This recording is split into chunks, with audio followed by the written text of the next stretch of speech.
This is Yog Maya and welcome back to my YouTube channel let's learn with Yog Maya. आज हम आपके साथ बहुत ही स्पेशल वीडियो के साथ जुड़े हैं। आज हम बात करेंगे, बहुत ही ज़्यादा इम्पॉर्टेंट वैकेंसी आई है बिहार सरकार की तरफ से। बीपीएससी प्रधान शिक्षक या प्रधानाध्यापक भर्ती परीक्षा जो आगामी 25 जून को कंडक्ट होने वाली है। तो ये बहुत ही अच्छा अवसर है उन सभी कैंडिडेट्स के लिए जिन्होंने इस फॉर्म को डाला है। और किसी भी परीक्षा को पास करने के लिए बहुत ज़रूरी है कि उसके सिलेबस से अवगत हों आप। जब तक आपको सिलेबस की जानकारी नहीं होगी, एग्ज़ाम पैटर्न की जानकारी नहीं होगी, स्कोरिंग किस तरह से है वो नहीं जानेंगे आप, तो आप उस परीक्षा को लेकर बहुत ज़्यादा आश्वस्त नहीं रहेंगे, बहुत ज़्यादा कंफर्म नहीं रहेंगे कि हमारा सक्सेस कितना प्रतिशत तक है। तो जो है आज हम आपको इस वीडियो में डिटेल्ड जानकारी देने वाले हैं कि परीक्षा का प्रकार क्या होगा, परीक्षा कितने समय तक होगी, परीक्षा का जो कंप्लीट सिलेबस है वो क्या रहेगा। तो चलिए वीडियो को स्टार्ट करते हैं। हम बात कर रहे हैं बीपीएससी प्रधान शिक्षक प्रधानाध्यापक परीक्षा 2022 की। तो परीक्षा की तिथि क्या है? एग्ज़ाम डेट 25 जून को है। बहुत ही कम समय बचा है, लगभग 1 महीने का समय है आपके पास। आप अगर अच्छी तैयारी करें तो डेफिनेटली इस एग्ज़ाम को आप पास कर पाएंगे और विद्यालयों में प्रधान शिक्षक और प्रिंसिपल नियुक्त हो पाएंगे। तो परीक्षा की तिथि रिमाइंड कर लीजिएगा, 25 जून है। और परीक्षा का प्रकार जो है वो वस्तुनिष्ठ है। ऑब्जेक्टिव टाइप क्वेश्चंस आएंगे, यानी कि आपको 4 या 5 विकल्प दिए जाएंगे एक प्रश्न के और आपको सही विकल्प का चुनाव करना है। तो नेक्स्ट है कि कितने क्वेश्चंस आएंगे। टोटल 150 क्वेश्चंस हैं परीक्षा में और वो 150 मार्क्स के होंगे। तो 150 क्वेश्चन क्या होंगे? 150 मार्क्स के होंगे। आपको 150 क्वेश्चंस को हल करने के लिए समय दिया जाएगा 2 घंटे का, यानी कि 120 मिनट का। आप 2 घंटे के अंदर 150 प्रश्नों को सॉल्व करेंगे। और परीक्षा में जो है 2 खंडों में इसके प्रश्नों को बांटा गया है। पहला खंड है सामान्य अध्ययन का और दूसरा खंड है डीएलएड और बीएड के सिलेबस का। तो जो है 75 प्रश्न जो है जीएस से आएंगे, जनरल स्टडीज से आएंगे 75 प्रश्न, और 75 प्रश्न आएंगे आपके बीएड और डीएलएड के सिलेबस से। तो आप जो है कुल मिलाकर 150 प्रश्न हो गए। 75 क्वेश्चन दोनों खंडों से पूछे जाएंगे। परीक्षा में बहुत ध्यान देने वाली बात है कि इस बार परीक्षा में नेगेटिव मार्किंग है 0.25 यानी 1/4।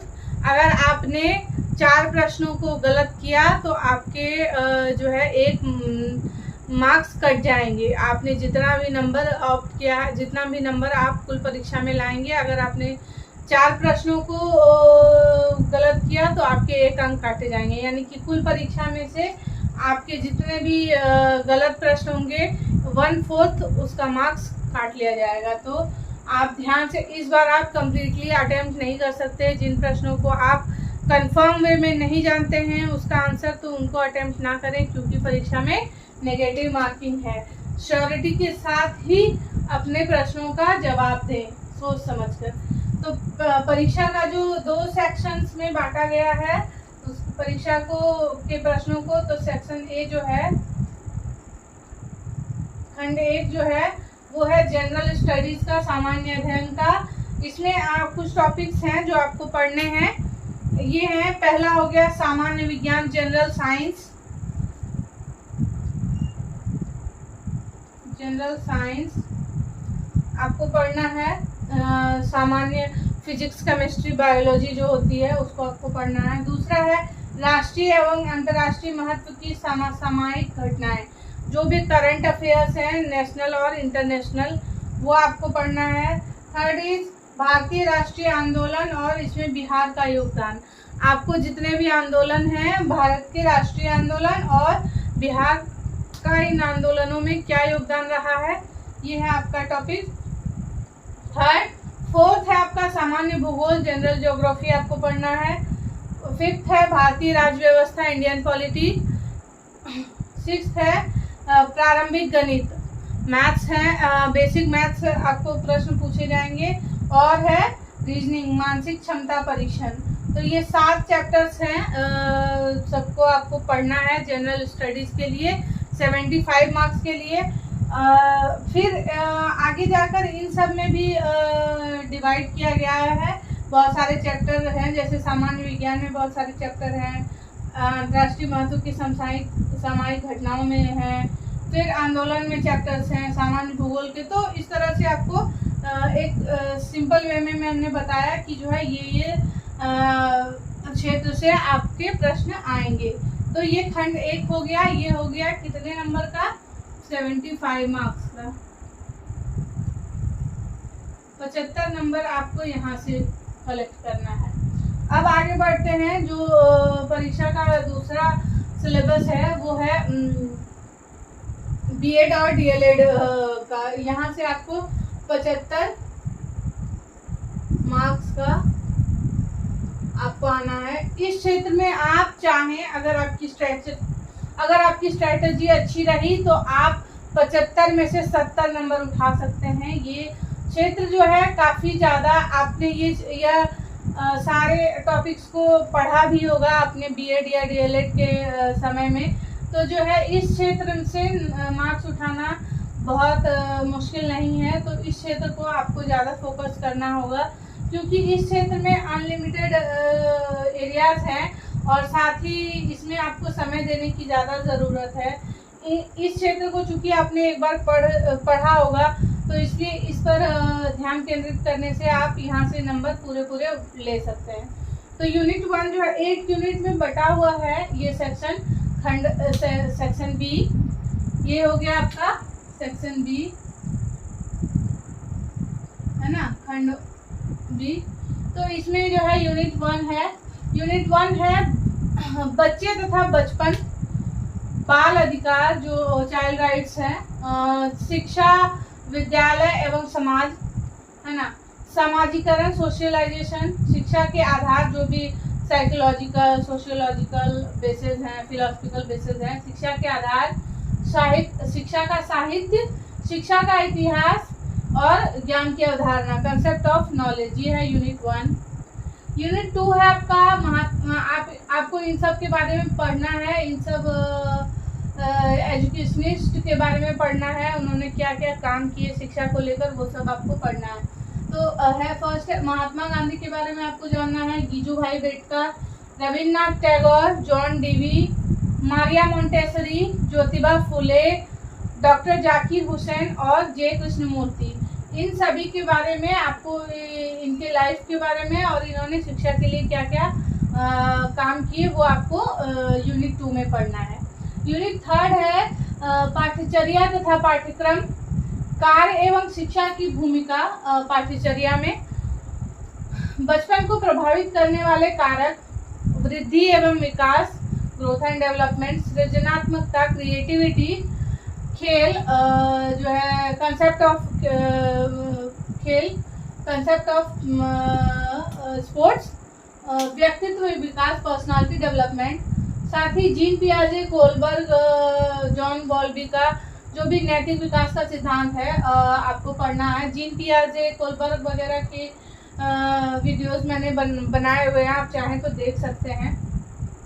ये सब आपको पढ़ना है यूनिट 3 में। तो यूनिट 3 हो गया आपका। यूनिट 4 जो है इसमें आपको पढ़ना है CCE, continuous and comprehensive evaluation, जो आज का इवैल्यूएशन प्रोसेस है वो आपको पढ़ना है।